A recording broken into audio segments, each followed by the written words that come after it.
Okay. Okay. Yes. Good afternoon, everyone. I wanted to personally welcome you all here and thank you for coming to this special day. For those of you who do not know me, my name is Robbie Bishop. It's Robert, but I can't break the Robbie, so it's Robbie Bishop. I'm the godfather of today's bride, Lou, an excited uncle, and I've known her for every minute of her life, and I could not be more proud to be up here and lead this today. I wanted to share a very quick, funny story that her and Liam shared with me the other night at dinner, and that is that everything is Lou. Everything is, it's Lou Foster, and it's going to be Lou Blackwell. Well, I've known her most of her life as Lindsay, so her family has known her as Lindsay Lou, for most of her life, and then as she got older, she dropped the Lindsay, and now she's just Lou, and Liam's family knows her as just Lou. So today she will be Lou, and if I let out a occasional Lindsay, I apologize in advance, but we all know who we're here celebrating, these two. So a couple quick announcements I need to make. First one is at the request of the couple, we'd like you to keep your cell phones put away, please. We'd like you to enjoy the ceremony. We have fabulous photographers here who are going to be sharing everything afterwards, and we'd love for you to be here and be in the moment. The last thing is, as soon as the ceremony ends, we invite you to the bar to have a signature cocktail of their choosing, and so we need time to turn this room over. So I'll be expecting you guys to help me move out so we can get back in. So with that said, I think we're ready to begin. So thank you.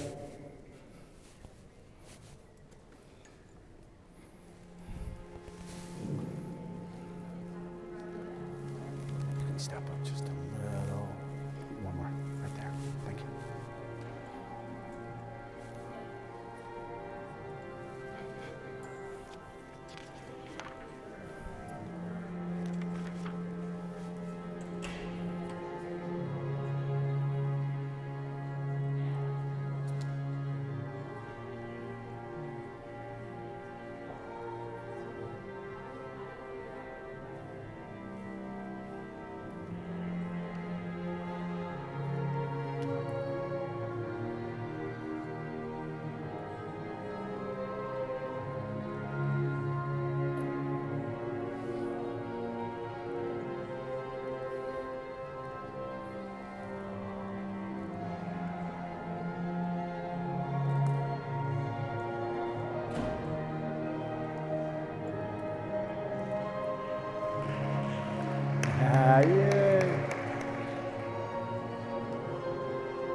If you guys can all please rise.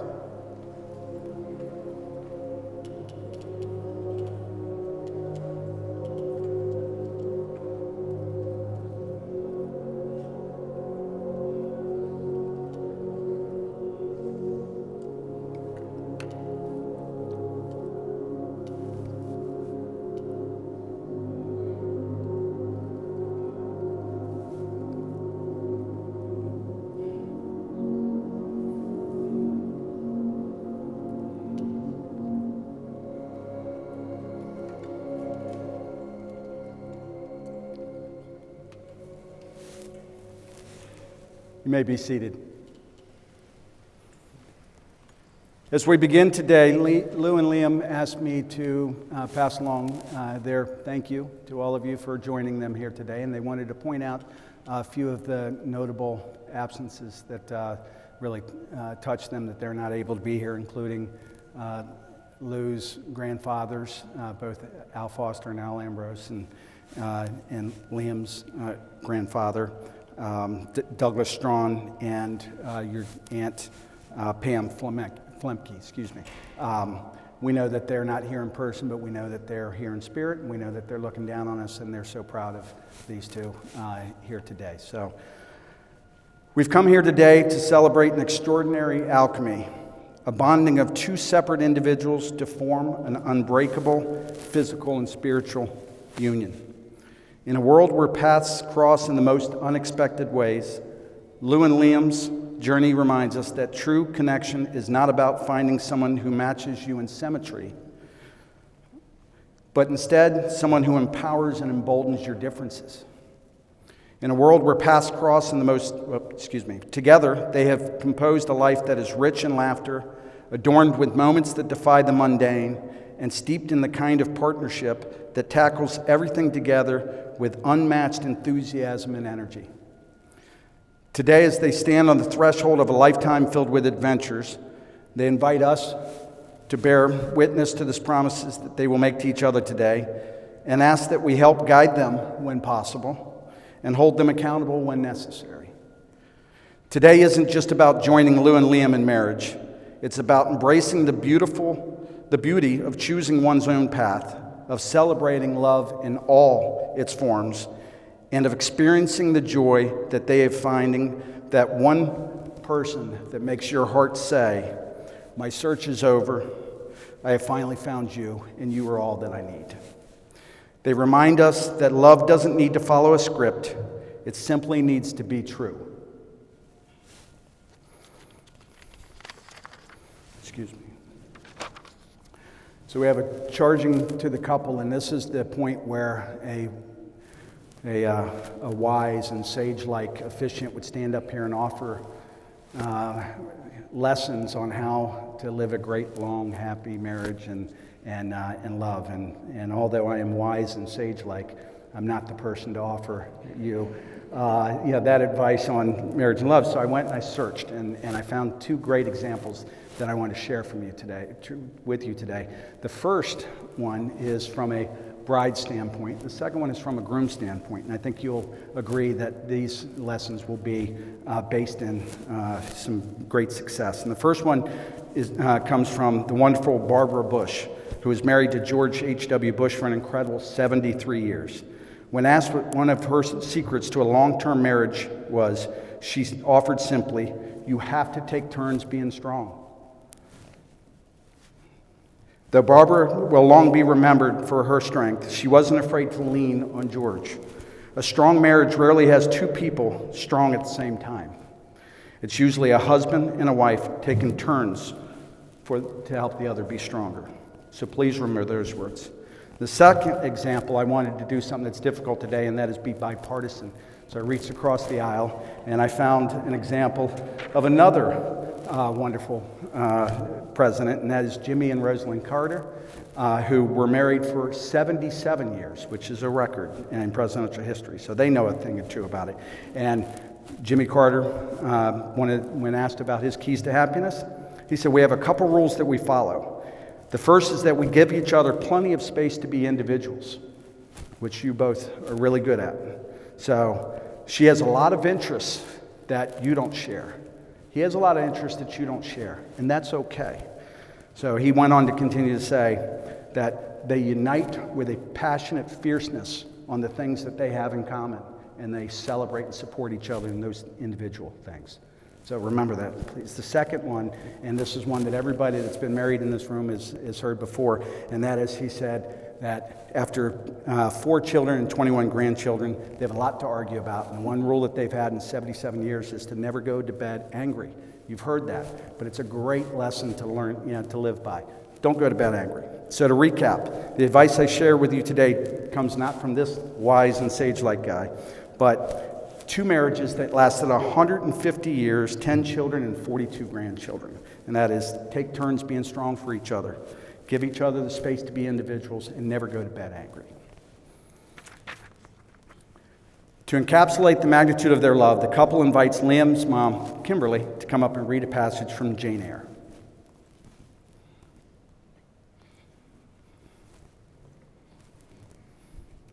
I have for the first time found what I can truly love. I found you. You are my sympathy, my better self, my good angel. I'm bound to you with a strong attachment. I think you good, gifted, lovely. A fervent, a solemn passion is conceived in my heart. It leans to you, draws you to my center and spring of life, wraps my existence about you, and kindling and pure, powerful flame fuses you and me in one. Thank you.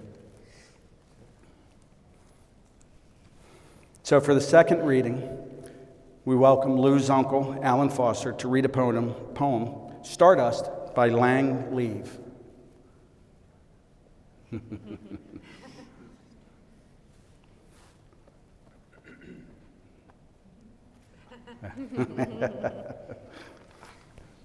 Lou's uncle, Alan Foster. I need a mic. Yes. Speak. If you came to me with a face I have not seen, with a name I have never heard, I would still know you. Even if centuries separated us, I would still feel you. Somewhere between the sand and the stardust, through every collapse and creation, there is a pulse that echoes of you and I. When we leave this world, we give up all our possessions and our memories. Love is the only thing we take with us. It is all we carry from one life to the next. Well done. You may be seated.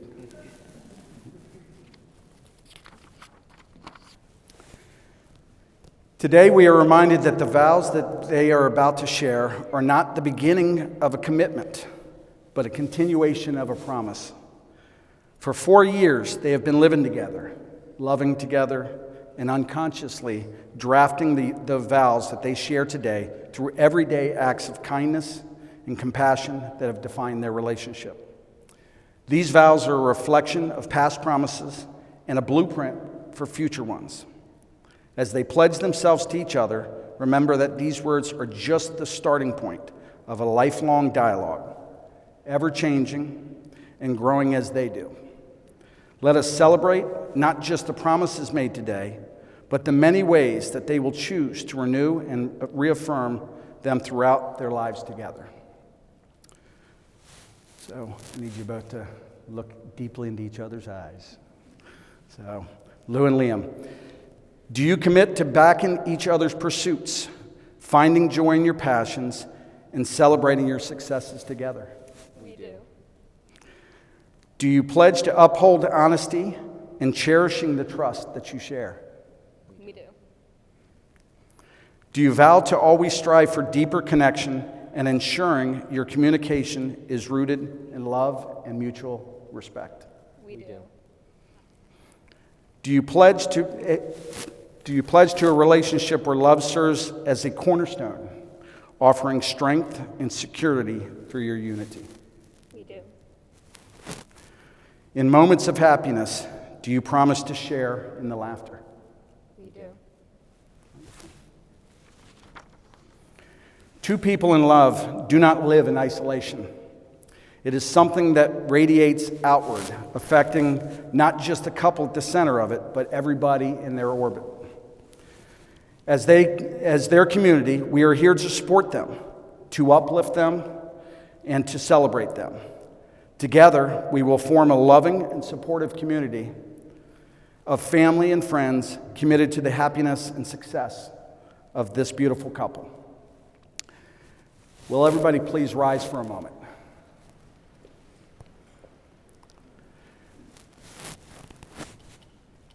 Do you, who are present here today, vow to be a part of their story, weaving your own threads of love and friendship and into the tapestry of their lives, and stand strong with them as they face the challenges and triumphs of their future?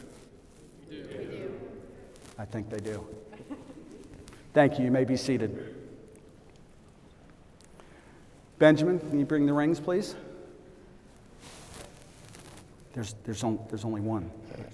There's two. Okay, get stuck together here. Okay, which one's which? Okay, gotcha. All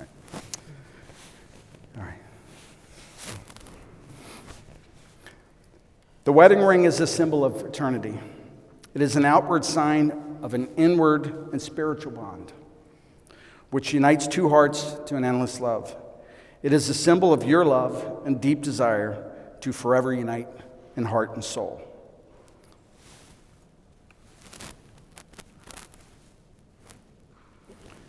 Liam, please repeat after me. With this ring, I thee wed, and pledge you my love now and forever. Pledge you my love now and forever. Well done. Lo, will you repeat after me? With this ring, I thee wed. With this ring, I thee wed. With this ring, I thee wed, And pledge you my love now and forever. and pledge you my love now and forever. Thank you. Sorry. Well done. Okay. As you are the moon of his life, he shall be your sun and stars. Your love shall be as ever present as those two celestial bodies, even though they are sometimes hidden from one another's sights. Your love will be the guiding force that charts the course of your tomorrows, holds your world together in difficult times, and will make life itself shine bolder and brighter than we human beings have the right to dream of. One of my great honors and joys in life is being Lou's godfather and Uncle Robbie. Witnessing her life's journey that brought her here today, from that little ball of never-ending energy, through her rise to stardom as a founding member of the Cheetah Girls, and through the years that shaped her between then and now into this amazing, talented, beautiful, incredible woman that stands in front of you today. It's been an honor to watch her grow. All of that has brought her to stand in front of you to marry her match, somebody who is equally kind and compassionate and empathetic, and is overwhelming with a simple ability to be an awesome human being. And I'm so proud that you two have found each other. These two coming together didn't happen by accident. It was written in the stars long before any of us were even a thought. Destiny demanded it. For those of you who are faithful, you know that this was God's perfect plan. So with that said, by the power vested in me by God and the state of Maryland, I am delighted to declare you married. You may now kiss.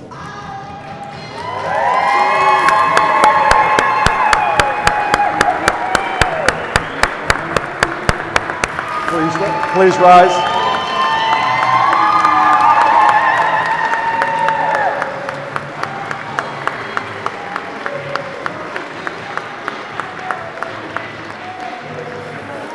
You guys going together.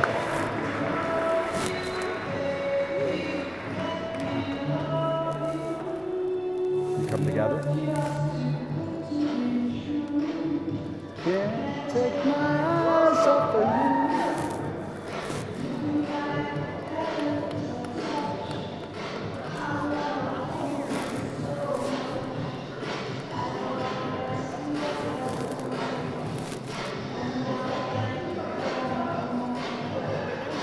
All right.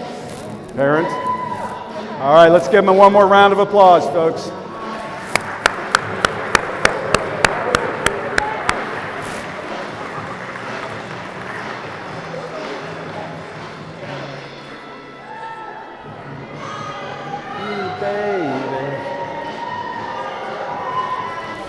So, folks, that concludes our ceremony. I would again invite you out to the lobby bar for signature.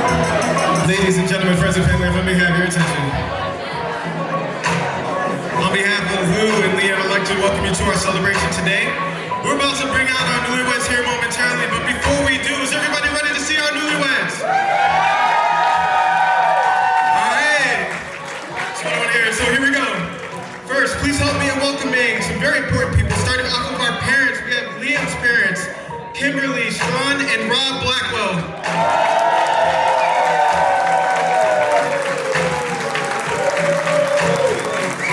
And next, please help me in welcoming Lou's parents, Darnell Foster and Eric Foster.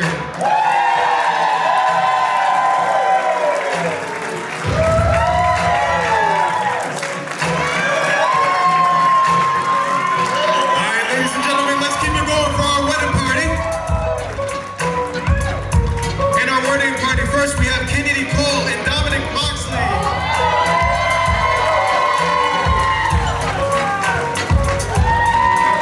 Next, please help me in welcoming Olivia Bishop and Connor Wilson.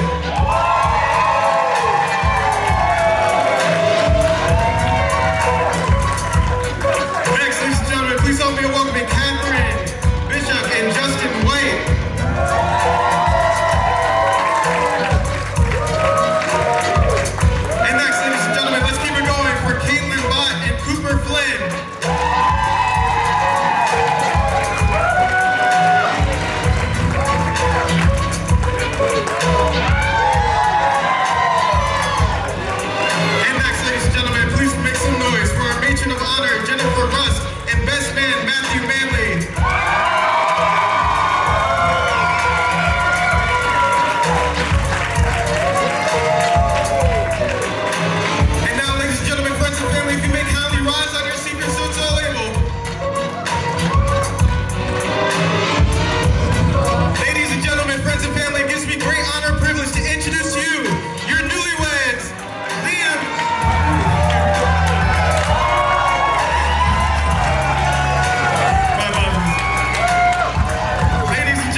Celebrate Lindsay and Liam's wedding.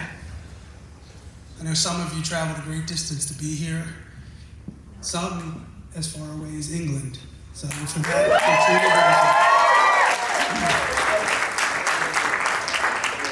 for those of you whom I haven't yet had the pleasure of meeting, my name's Eric. I'm the father of the bride. And if you'll indulge me for just a few minutes, I'd like to talk about the bride, my daughter, Lindsay.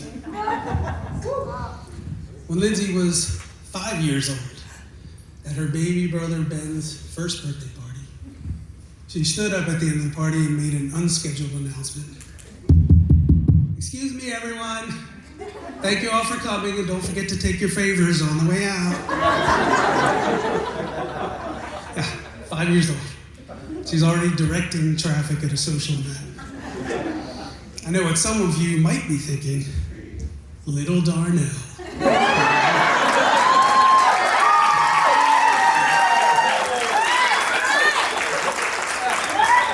Mother must have been so proud. That was one of those life moments, those hints life gives you about what your child's going to be like, because you don't know when they're born. But finding out is the fun part, and we had a ton of fun finding out about Lindsay. When she was in middle school, she joined the drama club, and in her very first year, she was cast as the lead in Annie. She was Annie. And she performed with a dog. I'm not talking about an ugly co-star. I mean a legit canine puppy that was on stage. The difficulty level was off the charts. But Lindsay learned those songs. She took center stage and sang her heart out. Fearless. Later that year, when she was becoming more musical and learning to play her little student guitar, she had the nerve to ask me if she could have my beautiful guitar. Just have it. I did about the only thing a loving and supportive parent could do. I said, "No way, Jose. You're not getting my guitar." But she was persistent. So I finally made a deal with her. I said, "Lindsay, fine, you can have my guitar if you perform live with your crappy little guitar." Well, later that year, she did perform live at our middle school graduation ceremony, and she one-upped me. She also sang a cappella the most beautiful Italian aria I've ever heard to this day. Fearless. That was one of those moments. She carried that fearlessness into her adulthood and into her career, where she started as a production assistant on a film crew. And then she took a dream job in graphic design, then another dream job, and then another. There's no shortage of dream jobs. Each one a new adventure. And today, she's in sports television. Fearless. I know I keep saying that word fearless, and it's not quite right, not exactly. I think looking back, Lindsay was scared in those big life moments. But she always had this ability to take her fear and set it aside just long enough to get the job done. And that's courage. And it has served her well. Tonight, Lindsay, is a big moment. Huge.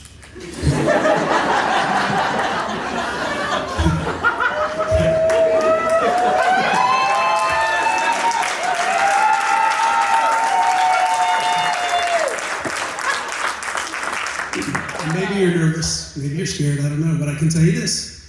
I've met Liam, and I've got to know him over the past few years, and I can honestly say, no fear necessary.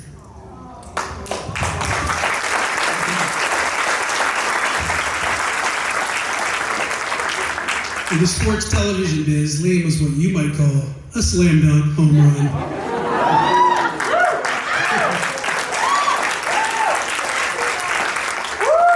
So Liam, I'd like to wish you a warm welcome to our family and to let you know that we're so happy to be part of yours.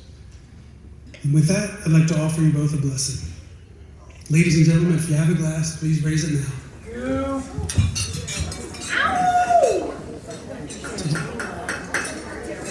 To Lindsay and Liam, may all your joys be warm and bright, and may all your sorrows fade in the sunlight of your love.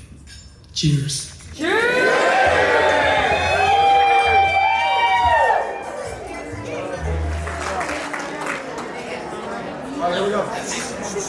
Hi. The first night Lou and I hung out, we started calling each other wifey, and over a decade later, here we are. Lou's the type of person that once she's in your life, you never want her out. She pushes and inspires you to be the best you she knows you can be.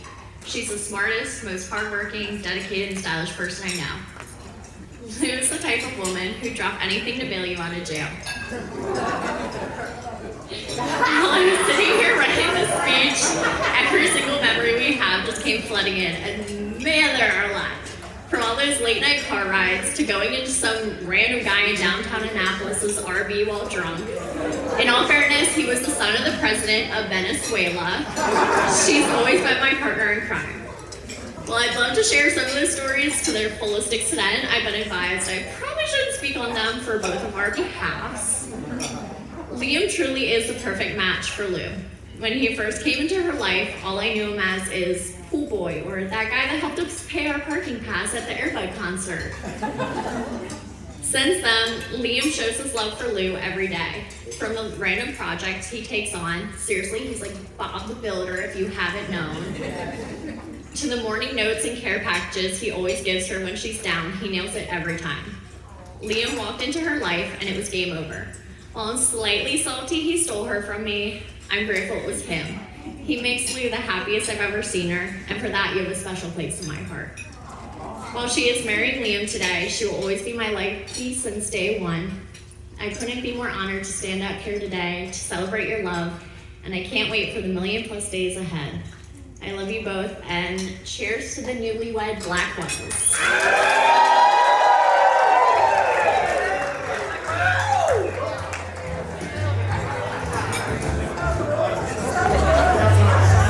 Ladies and gentlemen, next we will have a toast and speech from our best man, Matthew. Please give him a round of applause.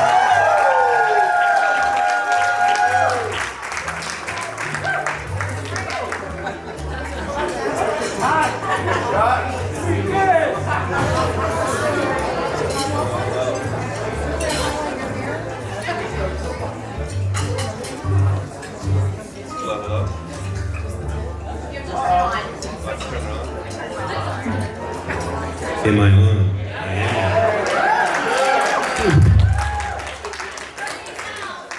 All right, I've been dreading this for a while. I'm terrified of public speaking, so I'm just gonna try to get through this. All right. Let me just start off by saying it's both an honor and a privilege to stand here today as the best man for my dear friend Liam. And for those of you who don't know me, my name is Matt Manley. Me and Liam have been best friends for about 10 years. And Liam, it's been such an amazing decade of basement parties, ultimate frisbee games, and unforgotten memories. Now, when I first met Liam, it was over a lunch table in high school, and we just so happened to share some mutual friends, so we randomly ended up sitting together. It had been a few weeks, and we hadn't really talked too much, but it was easy to tell that not only was Liam a good guy, but he had this ability to follow up every topic or joke with something. Liam honestly seemed like he could talk forever. I could bring up the most nonsensical, nerdy topic, and Liam would almost always end up being the most knowledgeable person at the table. And it was because of this that one day I jumped up during a lunch period and I proudly declared that we were destined to be best friends, despite only talking to each other 4 or 5 times. And I mean, I'm pretty sure I was on to something. At the time, it was just a joke, but I thought that it was very funny to tell everyone we were besties, even though you didn't know me. And to give you credit, you rolled with it. I think back to that more often than I tell you, brother, because I don't think my life is today what it would be if I had never met you. I can't even count the amount of times I've come to you for advice, but I know every single time I did, you were there for me. And that's the kind of guy Liam is. Caring, reliable. If he tells you something, you need to listen, because he does not miss ever. Liam makes so few mistakes, actually, that me and his roommates kept track of every mistake he made for 5 months in college on the whiteboard in our living room. Thinking back on it, so awful for your mental health, so damaging, and I'm so sorry, but at the time, it was hilarious. We would all be watching TV, and Liam would drop a chip on the ground, and the room would explode. It would explode as someone would slowly make their way up to the whiteboard with a pen, and then Liam would start to argue that it wasn't a mistake, it was an accident, and then rattle off the 50 differences between the two. And you would argue so hard that it would be like you were debating someone to become a president. And, one second, let me find my place again. It honestly just showed how much you're willing to fight about something you care. And Lou, if Liam was willing to go that hard for a chip, it goes without saying that he'll fight for you for the rest of your life. Speaking of Lou, the first day I met her, I'd come home from a night class only to find Liam and a girl I hadn't met before in our living room. In classic Liam fashion, he told nobody that she was coming over, despite how massive it was for me and his other roommates to see them together. Liam was never the type to talk about girls, so seeing Lou was like a nuke going off to us behind closed doors. But we did our best to play it cool. My first impression of Lou was that she seemed like the coolest person I had ever met. She didn't shy away from talking to myself or our other roommates and made a noticeable effort to get to know us, and it felt obvious because of that she cared for Liam a lot from the start. For the weeks that followed, Liam had something nice to say about you every single time you were brought up, which was a lot. A lot. Which probably was just because of how happy you were making him. And it felt like a new chapter was starting, and I was just very excited to share that with you. And then, boom, COVID hit, and I didn't get to see you both for almost a year. And I honestly don't think that both of you are given enough credit for how much effort it takes to make a new relationship work during the pandemic. It took strength, commitment, and willpower. And I mean, to even quarantine together, you had to make countless sacrifices. Or compromises, that's a better word. All of this to ensure that even if the world shut down, you could find solace in each other. In the time since, I've come to know Lou a lot more. I know that she would rather die than throw a party without a theme. She has this uncanny ability to sense when someone's upset and does not mind taking that extra effort to check in. And she actively makes Liam a better person, which is ultimately what love is all about. The love you both share has already been tested by the world. It's a love that will continue growing each day as you both find ways to nurture each other's strengths while strengthening each other's weaknesses. That is a love worth celebrating. So ladies and gentlemen, if you could please raise a glass. To Liam and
Go light up the stage and watch the chalk like I came through. Too much speaking that moves. I'm killing your brain like a voice missing.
Here we go, roll out, roll out.